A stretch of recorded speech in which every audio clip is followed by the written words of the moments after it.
Welcome back. Today I'm going to teach you how to make a Jen Ariani inspired drawing using Chrome Canvas. So to do this, we need to download first the snow globe template provided or make your own snow globe template. I'm going to use the snow globe template provided in the assignment, which looks like this. I'm going to click New from Drawing, click Open, and it'll open that template for you already in Chrome Canvas. The next thing we need to do is to block out our mountain shapes and our ground. So you'll see right here in the Layers tab that we have a blank layer already on top of our background. Our background won't change. Next, I want to use the marker tool and change it to white to begin our drawing.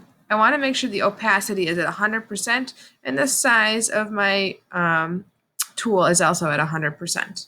Using my finger, a mouse, or my trackpad, I'm going to start by making the mountainous shapes that I would like for my drawing. Keep in mind that the mountains, it's always better if they have a little bit of variety to their heights. And I'm also going to color in the mountain all the way to the bottom of my snow globe. I want to make sure I have color all the way, not leaving any black spots, because later we are going to add some color to this piece. You could do this with your finger or a mouse or a trackpad, whatever works easiest for you.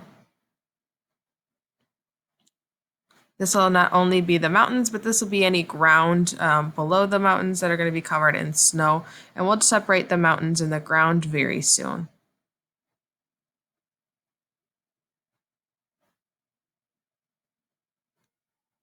All right, now we have our mountains in. We have a dark sky behind it. We need to add our color next. So go back to this Layers tab, click the plus sign, and you're going to get a brand new layer to work with. Now we want to create a gradient that goes from one color to another. So there's a couple ways that you could do this. You could choose to use the marker tool and turn down the opacity to about halfway. And that way you can blend the colors, or you can choose to keep it solid if you like the way that it looks. So you can choose how solid you want your pen to be. I want mine to blend a little bit, so I'm going to go ahead and put it at about halfway.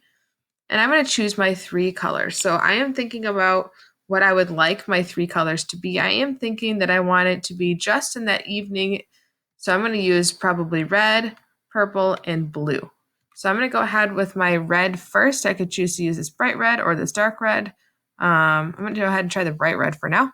And I'm going to start coloring with my tool right over that mountain. And I want to keep it mostly inside the snow globe, but I could color actually over my mountains a little bit because we're going to move this layer very shortly. Okay, so I'm going to go color over it with my finger a few times so that we can see that beautiful color. It also helps if you use like a swirling pattern so you can get rid of some of those lines. Then I'm going to pick my next color and my gradient, which has to be purple because purple is next on the color wheel. And I'm going to go ahead and use that swirling finger. Make some scumbling lines, still staying within the boundaries of my snow globe, but I'm also going to let that purple and that red overlap a little bit so that we get that red purple that we're looking for. And my final color, of course, is going to be blue. So I'm going to go ahead to the top of my snow globe, start adding my blue with my finger, letting them overlap a little bit.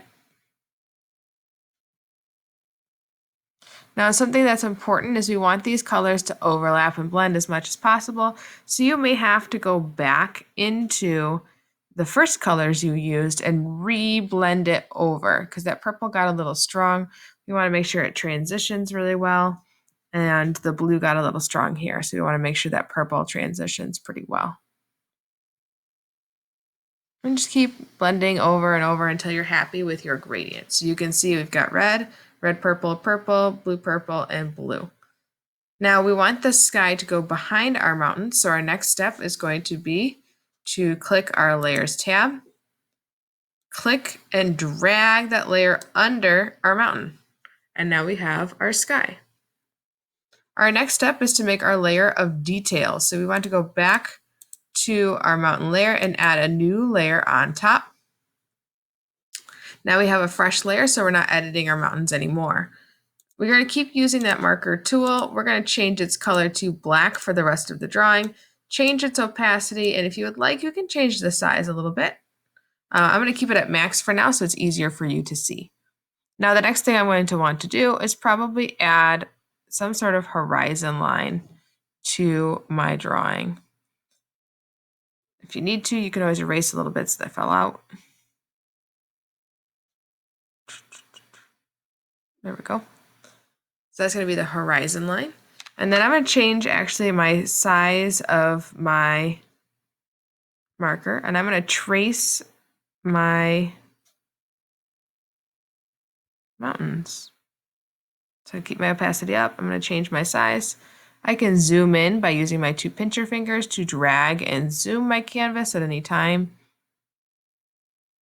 And I'm going to go ahead and just trace my mountains with my finger.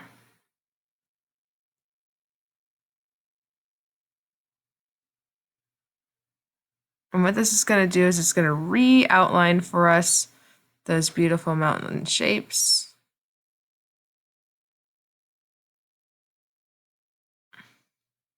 And I might even consider retracing my snow globe a little bit just to clean up that edge.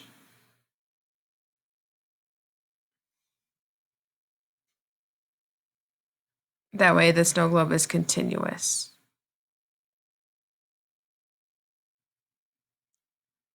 And of course, if you miss, you can always hit the undo button like I just did.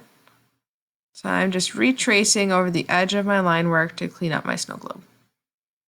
All right, now we need to make some shadows in the mountains. So how this is going to work is you're going to go from every peak to the next valley. The peak is the high part, the valley is the low part. So I'm going to go ahead and draw some lines, peak to valley. So here's the peak, here's the top. Make an abstract line and travel back to that next low part. Here's the next high part, travel to that low part, high to low, high to low. Now I really wouldn't see that last one because there's no really low place for it to go. You'll notice that my high to low always goes from right to left. If you would like, you can also change the size of your tool again, and we need to add some shading to those peaks. So once you've done all of the high to lows, you could use stippling, hatching, or cross hatching to add a little bit of shading to your mountains. This is going to show where all those shadows are, where the mountain creases are going to be. Mountains aren't flat, they have little creases and dips and cliffs. Remember to use your 2 fingers to move your canvas around. It was very helpful to zoom in at this point because we know that we need to get into these small spaces and make our value lines. We're going to use hatching, cross hatching, or stippling. In this case, I'm choosing to use hatching. I like the way that it looks. Hatch lines are going to be perfect.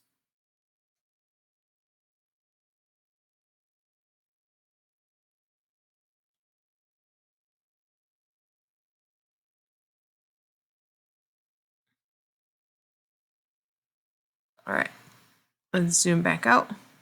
The last thing that we need to do, of course, is make any details we want below the horizon line. So you could add some lines to show maybe like there's a path or a river. If you wanted to make a tree, you could make it using some simple steps. You could do a few trees if you would like. To make a tree, I like to first add a nice tall line. And on that line, I like to make just some like smiles or letter U's and make them pretty close together. And as they go down, you're going to want them to be bigger as they go down. Now, when you zoom in on top of those lines, you're just going to draw some scribbles going from small to big to small again.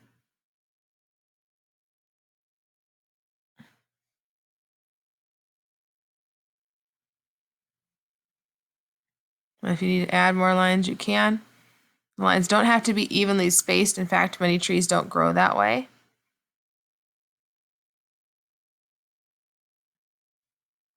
Just keep following those lines. Maybe add one here or there as you see you need it.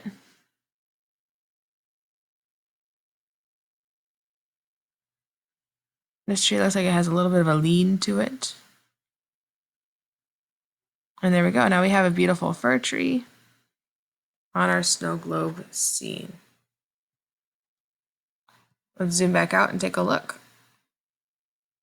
All right, looking good. Now we have a Jen Ariani inspired portrait or snow globe. We have a path. We have our mountains, which is a requirement.